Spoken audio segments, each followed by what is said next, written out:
Prokuroria Themelore Publike ka dhënë detaje në lidhje me 42 vjeçarin me iniciale AB nga Tetova, i cili u gjet pa shenja jete në veturën e tij në atarin e fshatit në Rasht të komunës së Tearcës. Prokuroria tha se është dhënë urdhër për autopsi dhe se gjurmët nga vendi i ngjarjes do t'i nënshtrohen ekspertizës. Është kryer kontroll në vendin e ngjarjes, janë dhënë disa udhëzime dhe urdhra me qëllim zbulimin e kryerësve për shkak të dyshimeve se vdekja është rezultati një vepre penale.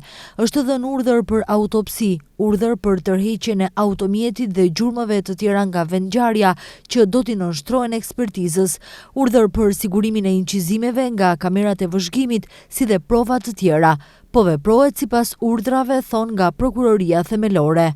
Sipas informacioneve zyrtare, më 24 nëntor në ora 2 pas mesnate, në sektorin për punë të brendshme Tetov, gruaja e të ndjerit me iniciale BB, 33 vjeçare nga Tetova, ka denoncuar se rreth orës 18 bashkëshorti i saj AB, 42 vjeçar nga Tetova, është larguar nga shtëpia me automjetin e tipit Audi me targa të Tetovës dhe nuk i është përgjigjur thirrjeve telefonike.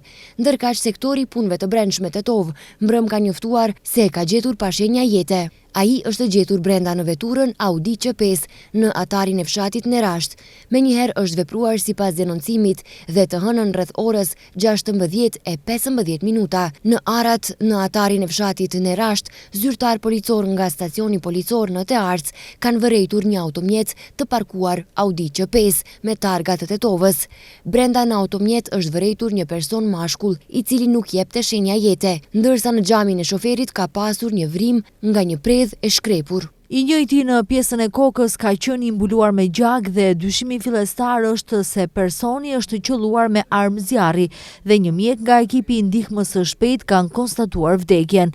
Në vendngjarje ka dalë prokurori publik dhe ekipi i ekspertizës nga sektori për punë të brendshme Tetov, të cilët duke kryer hetime kanë konstatuar se bëhet fjalë për personin AB nga Tetova, thuhet në njoftimin e SPB Tetov.